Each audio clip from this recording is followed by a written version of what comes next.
नमस्कार साथियों, मैं पंकज वैष्णव आप सभी का स्वागत करता हूं आज के सेशन में। आज के सेशन में हम समझने वाले हैं 10वीं कक्षा के भूगोल विषय का पहला अध्याय संसाधन एवं विकास। इस अध्याय के दो भाग हम समझ चुके हैं। आज की क्लास में इसका तीसरा भाग हम समझने वाले हैं। तो पहले दो भागों में हमने क्या क्या बात की थी। सबसे पहले हमने समझा था कि संसाधन क्या होते हैं और संसाधनों का वर्गीकरण किस किस तरीके से किया जाता है। दूसरे भाग में हमने समझा था कि संसाधनों का विकास क्यों जरूरी है और संसाधनों के अंधाधुंध शोषण की वजह से कौन कौन सी समस्याएं पैदा हो रही है और उनके समाधान के लिए हम क्या क्या प्रयास कर रहे हैं। आज के इस तीसरे भाग में हम समझने वाले हैं संसाधन नियोजन, मतलब संसाधनों को सही तरीके से प्लानिंग करके विवेकपूर्ण तरीके से उपयोग करना और भारत के संदर्भ में यह संसाधन नियोजन क्यों जरूरी है, इनके अलग अलग स्टेप क्या है। तो आज के भाग में हम जो भी समझेंगे उससे अपनी कॉम्पिटेंसी क्या विकसित होने वाली है। हम समझ पाएंगे कि संसाधन नियोजन क्या होते हैं, संसाधन नियोजन की आवश्यकता क्यों बहुत ज्यादा पड़ रही है और भारत के संदर्भ में यह बहुत ज्यादा आवश्यक क्यों बन गया है और कौन सी प्रक्रिया है जिसके माध्यम से हम संसाधन नियोजन करते हैं। तो शुरू करते हैं। सबसे पहले समझते हैं यह संसाधन नियोजन क्या होता है। नियोजन का मतलब होता है प्लानिंग करना, सोच समझकर किसी चीज को करना।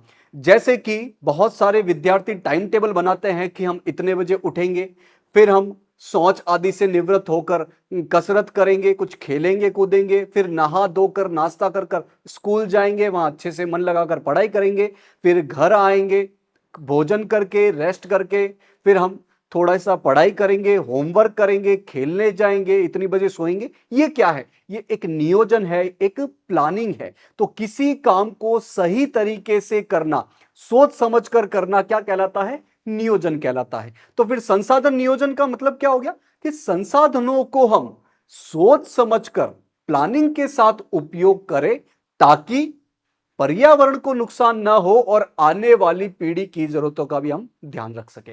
तो संसाधनों का विवेकपूर्ण उपयोग करने की रणनीति ही क्या है? संसाधन नियोजन है। यह क्यों जरूरी है संसाधन नियोजन? भारत के संदर्भ में यह तो बहुत ज्यादा जरूरी है क्योंकि भारत के अलग अलग क्षेत्रों में अलग अलग प्रकार के संसाधन मिलते हैं। ऐसा नहीं है कि सारे ही संसाधन एक समान मात्रा में सभी जगह मिल रहे हैं। तो ये संसाधन की असंतुलित मात्रा अलग अलग जगहों पर मिलती है। किसी जगह पर कोई संसाधन ज्यादा है, किसी जगह पर कोई संसाधन की कमी है। इसीलिए मुख्य रूप से भारत के संदर्भ में संसाधन नियोजन करना बहुत ज्यादा जरूरी है। तो संसाधन असंतुलन को संबोधित करने के लिए संसाधन नियोजन बहुत ज्यादा महत्वपूर्ण है और भारत के लिए तो बहुत ज्यादा महत्वपूर्ण है ही। क्यों? क्योंकि संसाधनों की उपलब्धता में बहुत ज्यादा विविधता है, बहुत ज्यादा असमानता है। इसको एक उदाहरण के माध्यम से समझते हैं, मैप के माध्यम से समझते हैं। यह अपने प्यारे देश भारत का मैप है। इसमें ये जो आसमानी कलर के राज्य बताए गए हैं वो है मध्य प्रदेश, छत्तीसगढ़, झारखंड। तो मध्य प्रदेश, छत्तीसगढ़ और झारखंड राज्यों में आपको खनिज और कोयला बड़ी मात्रा में देखने को मिल जाएगा। इन संसाधनों की इन राज्यों में प्रचुरता है और बाकी राज्यों में तुलनात्मक रूप से ये संसाधन कम है। तो मध्य प्रदेश, छत्तीसगढ़, झारखंड में कोयला, खनिज इत्यादि बहुत ज्यादा है, बाकी राज्यों में तुलनात्मक रूप से कमी है। तो एक तरीके से ये संसाधन असंतुलित रूप से बटे हुए हैं भारत में। एक और एग्जांपल लेते हैं। यहां पर है अरुणाचल प्रदेश, भारत का सबसे पूर्वी राज्य। तो अरुणाचल प्रदेश में पानी बड़ी मात्रा में देखने को मिल जाएगा, लेकिन मूल विकास की यहां पर कमी है, आधारभूत अवसंरचना की कमी है। सड़क, रेलवे लाइन, पुल, इन मूल संरचना की यहां पर कमी है। एक और उदाहरण से समझते हैं। ये नारंगी कलर में जो दिख रहा है वो है राजस्थान राज्य। तो राजस्थान राज्य आपको पता होगा कि यहां पर पवन और सौर ऊर्जा प्रचुर मात्रा में मिल जाएगी। सूर्य द्वारा प्राप्त ऊर्जा और पवन द्वारा मिलने वाली ऊर्जा यहां पर पर्याप्त मात्रा में मिल जाएगी, भंडार है यहां पर, लेकिन यहां पर आपको पानी की कमी मिलेगी। तो इस मैप से, इस उदाहरण से हम समझ सकते हैं कि भारत में अलग अलग क्षेत्रों में अलग अलग प्रकार के संसाधन कहीं ज्यादा है, कहीं कम है। तो इसीलिए भारत में संसाधन नियोजन बहुत ज्यादा जरूरी है। तो मध्य प्रदेश, छत्तीसगढ़, झारखंड, इन राज्यों में हमें खनिज और कोयले के प्रचुर भंडार देखने को मिल जाएंगे। वहीं दूसरे राज्यों में इन संसाधनों की तुलनात्मक रूप से कमी देखने को मिलेगी। वहीं अरुणाचल प्रदेश में जल संसाधन प्रचुर मात्रा में मिल जाएगा, लेकिन मूल विकास की कमी है। सड़क, रेलवे लाइन, पुल इत्यादि मूल संरचना, मूल विकास की कमी देखने को मिलती है। ऐसे ही राजस्थान में पवन और सौर ऊर्जा संसाधनों की प्रचुर मात्रा देखने को मिल जाएगी, लेकिन यहां पर पानी की कमी है। इसी प्रकार लद्दाख कहां पर है? भारत के सबसे उत्तर में स्थित एक केंद्र शासित प्रदेश है। तो ये सांस्कृतिक रूप से धनी है, संस्कृति यहां की बहुत धनी है, प्रचुर मात्रा में है, लेकिन पानी की आधारभूत अवसंरचना, वही सड़क, रेलवे लाइन, पुल, अलग अलग संस्थाओं और कुछ महत्वपूर्ण खनिजों की यहां पर कमी देखने को मिलती है। तो भारत के संदर्भ में संसाधन नियोजन क्यों और ज्यादा महत्वपूर्ण है? क्योंकि भारत में अलग अलग क्षेत्रों में कोई संसाधन ज्यादा मिलता है और किसी संसाधन की कमी है। तो भारत में संसाधन नियोजन जो है वो भारत के विकास के लिए बहुत ज्यादा जरूरी है।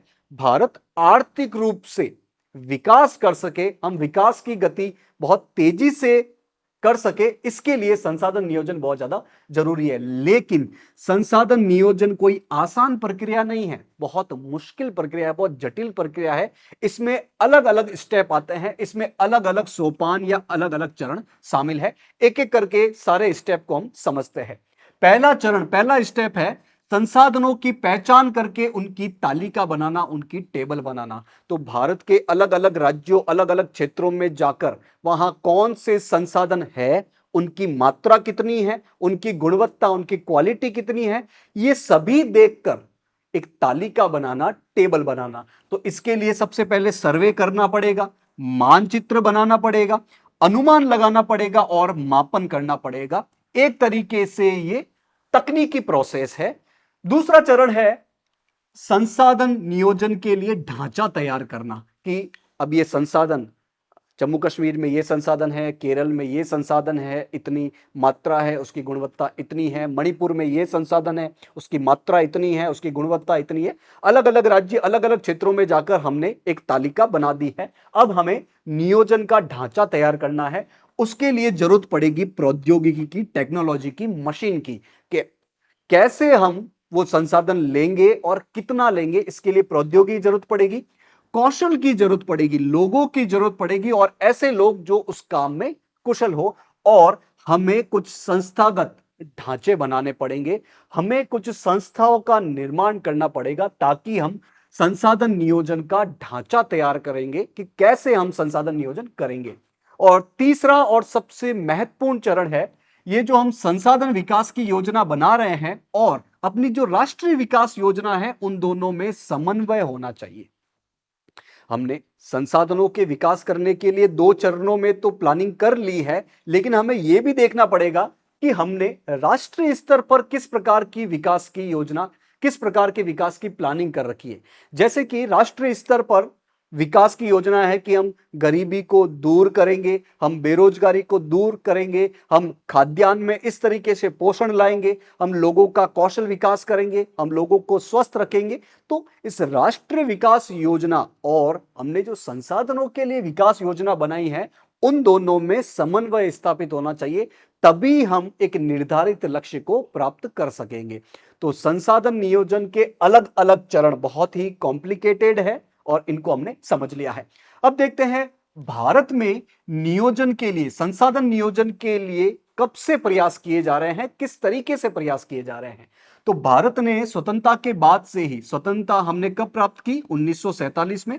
तो 1947 से ही हम संसाधन नियोजन के लिए प्लानिंग कर रहे हैं, अलग अलग प्रकार की प्लानिंग बना रहे हैं और उसको आगे बढ़ाने के लिए, उसको एग्जीक्यूट करने के लिए हम लगातार प्रयास कर रहे हैं और काफी हद तक इसमें हमने सफलता भी प्राप्त की है।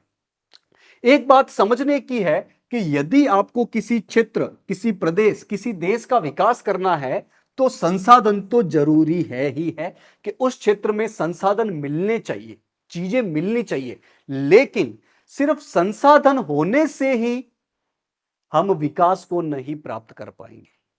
किसी जगह पर संसाधन है तो क्या ऐसे ही विकास हो जाएगा? नहीं, उन संसाधनों को प्राप्त करने के लिए प्रौद्योगिकी की जरूरत पड़ेगी और आर्थिक विकास की गति को तेज करने के लिए हमें संस्थाओं का निर्माण करना पड़ेगा।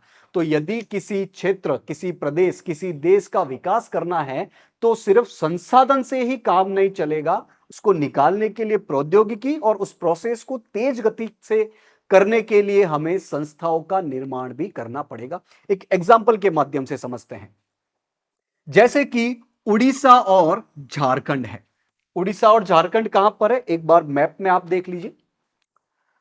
ये ऊपर वाला है झारखंड, नीचे है उड़ीसा, ये लाल कलर में, ठीक है, भारत के पूर्व की तरफ। तो उड़ीसा और झारखंड में बड़े संसाधन मिलते हैं आपको, कोयला मिल जाएगा, लोहा मिल जाएगा, अलग अलग संसाधन इन क्षेत्रों में मिलते हैं। लेकिन यदि आप इनका आर्थिक विकास देखोगे तो ये आर्थिक विकास में पिछड़े हुए हैं, आर्थिक रूप से ये कमजोर है। संसाधन बहुत है लेकिन आर्थिक विकास के मामले में ये पिछड़े हुए हैं। क्यों? क्योंकि सिर्फ संसाधनों से ही काम नहीं चलता, हमें संसाधनों के साथ साथ प्रौद्योगिकी और संस्थाओं की भी जरूरत पड़ती है। दूसरा एग्जांपल देखिए, पंजाब और हरियाणा।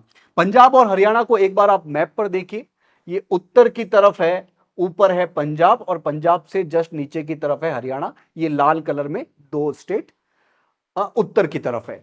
तो यहां पर संसाधनों की कमी है, लेकिन इन्होंने प्रौद्योगिकी का इस्तेमाल किया है, इन्होंने संस्थाओं का निर्माण किया है। तो संसाधनों की कमी होते हुए भी इन राज्यों ने आर्थिक विकास किया है, आर्थिक स्थिति इनकी विकसित है। तो इस चीज से हमें यह समझ में आता है कि सिर्फ संसाधन होने से ही कुछ नहीं होगा, हमें प्रौद्योगिकी और संस्थाओं की भी जरूरत पड़ेगी यदि आपको उस क्षेत्र का आर्थिक विकास करना है। इसका एक उत्कृष्ट एग्जाम्पल है कि किसी देश ने कैसे प्रौद्योगिकी और संस्थाओं को बनाकर अपना आर्थिक विकास किया है।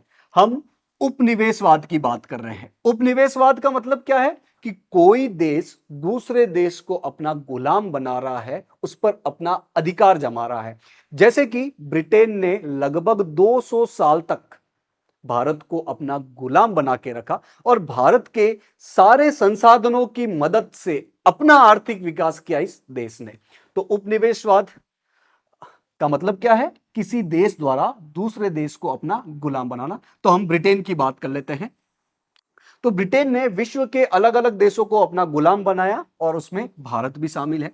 अब भारत में ब्रिटेन वासियों को पता था कि बहुत सारे संसाधन है, कपास है, मसाले हैं, अलग अलग चीजें भारत में बड़ी मात्रा में मिलती थी, मिलती है। लेकिन ब्रिटेन के पास टेक्नोलॉजी थी, प्रौद्योगिकी थी और इन्होंने अपने आर्थिक विकास की गति को तेज करने के लिए संस्थाओं का भी निर्माण किया। तो इन्होंने अपनी प्रौद्योगिकी और संस्थाओं की मदद से अपने गुलाम देशों में जो भी संसाधन थे उनको प्राप्त किया और खुद का आर्थिक विकास किया। तो इससे हमें यह बात समझ में आती है कि आर्थिक विकास करने के लिए संसाधन होने के साथ साथ प्रौद्योगिकी और संस्थाएं भी होनी चाहिए। तो हम इस उपनिवेशवाद से क्या सीख सकते हैं कि इन उपनिवेशवादियों ने संसाधन संपन्न क्षेत्रों को लक्षित किया। जैसे कि ब्रिटेन ने, इन उपनिवेशवादियों ने क्या किया? उन क्षेत्रों पर लक्ष्य बनाया जिन क्षेत्रों में संसाधन मौजूद थे। क्यों? क्योंकि इनके पास तो प्रौद्योगिकी थी और इन्होंने संस्थाओं का निर्माण कर लिया था और इन दोनों की मदद से इन्होंने इन क्षेत्रों का एक तरीके से संसाधन का शोषण किया। तो उन्होंने अपनी बेहतर प्रौद्योगिकी के मदद से उपनिवेश के संसाधनों का शोषण किया और उपनिवेशन के विभिन्न चरणों में भारत ने इनका सबका अनुभव किया है। तो इन उपनिवेशवादियों ने उन क्षेत्रों को लक्ष्य बनाया जहां पर संसाधन है और अपनी प्रौद्योगिकी और संस्थाओं की मदद से इनका शोषण किया। और भारत भी ब्रिटेन का गुलाम रहा है, इन्होंने अपने को गुलाम बनाया है।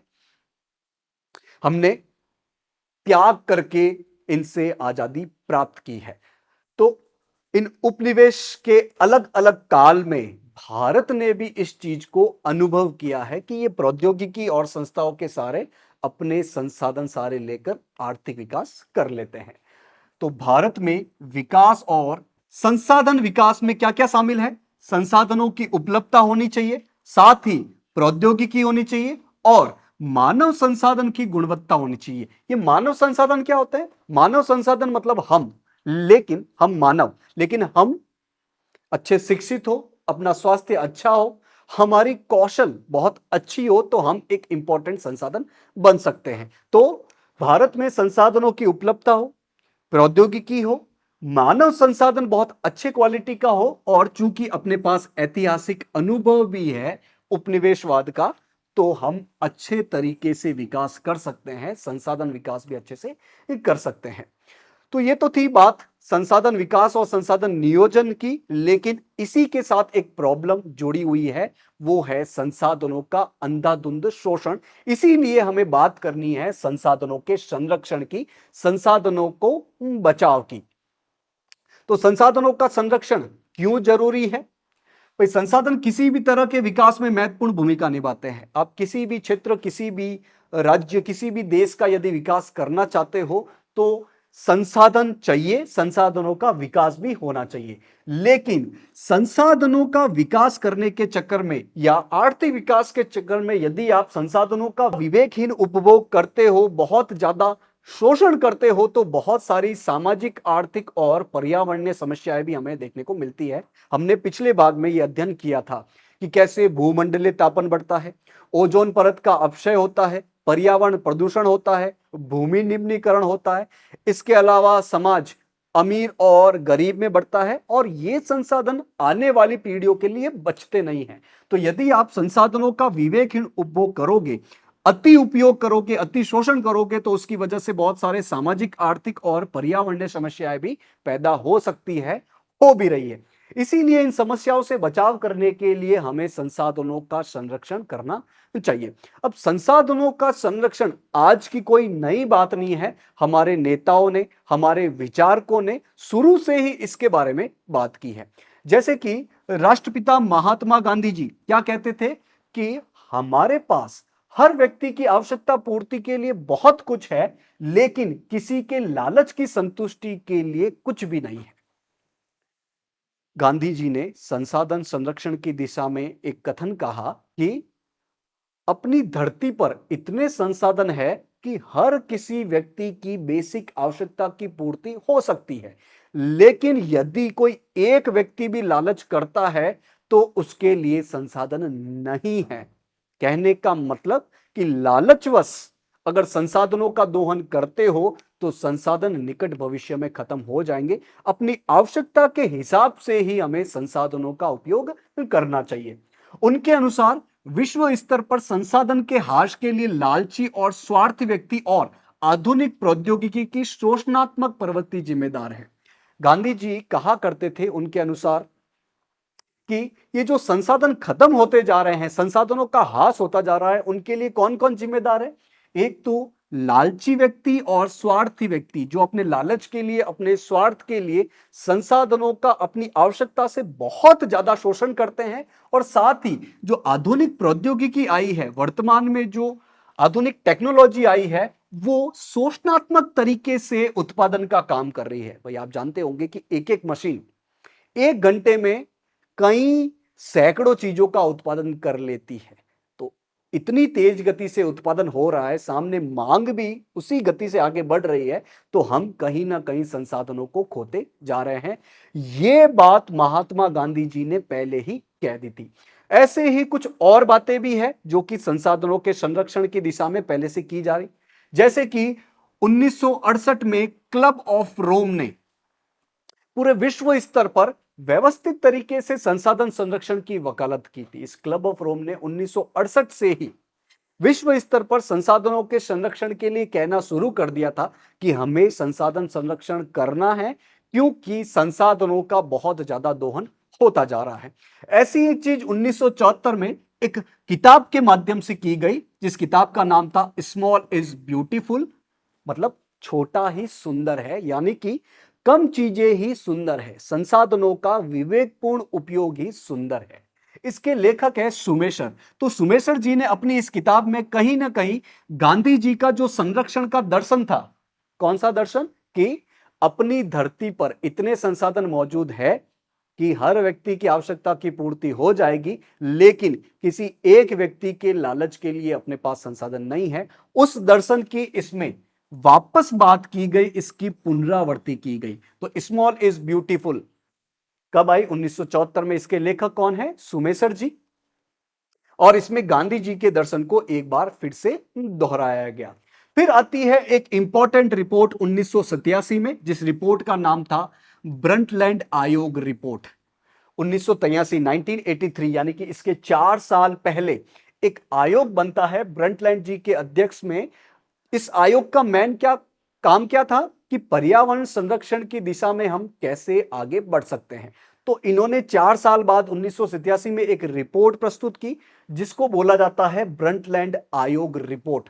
और हमने जो बात की थी सतत पोषणीय विकास की, तो ये जो सतत पोषणीय विकास का कंसेप्ट आता है, ये जो अवधारणा आती है, वो इस ब्रंटलैंड आयोग रिपोर्ट द्वारा ही आती है। तो सतत पोषणीय विकास की अवधारणा हमें कहां से मिलती है? इस ब्रंटलैंड आयोग की रिपोर्ट द्वारा। और संसाधन संरक्षण की दिशा में एक तरीके से एक आधार माना जाता है ये वाली रिपोर्ट। तो आज हम संसाधन संरक्षण के लिए जितने भी बातें कर रहे हैं, सतत पोषणीय विकास के लिए जितने भी कदम उठा रहे हैं, उन सभी का आधार कहीं ना कहीं ये ब्रंटलैंड आयोग रिपोर्ट मानी जाती है। और बाद में इस रिपोर्ट को एक किताब में बदल दिया गया, और उस किताब का नाम था हमारा साझा भविष्य, अवर कॉमन फ्यूचर। तो इसी रिपोर्ट को आगे चलकर एक किताब में बदल दिया गया, हमारा साझा भविष्य। फिर इसके 5 साल बाद 1992 जून महीने के 1992 में पृथ्वी सम्मेलन होता है।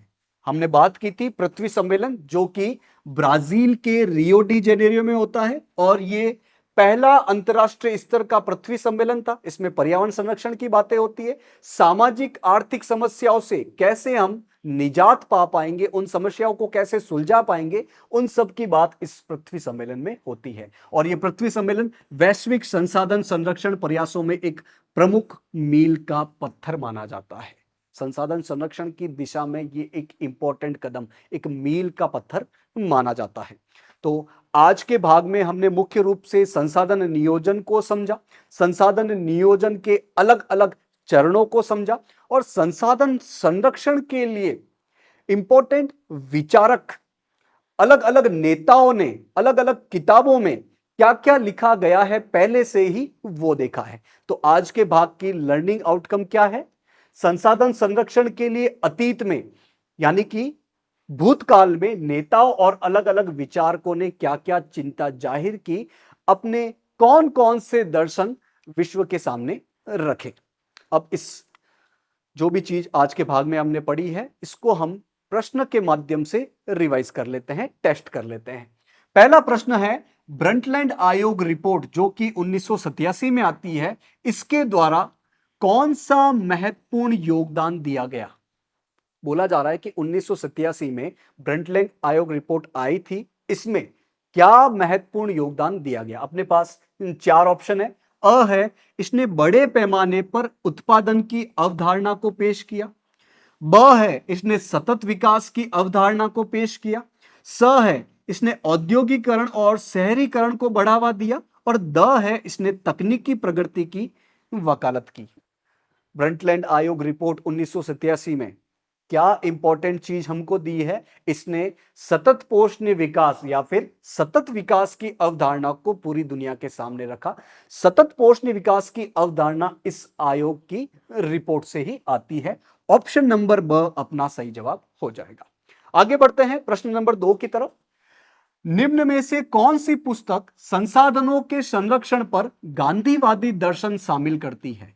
क्वेश्चन बोला जा रहा है कि इन चारों में से वो कौन सी पुस्तक है जो कि संसाधन संरक्षण के संदर्भ में गांधी जी के दर्शन को ही दोहराती है।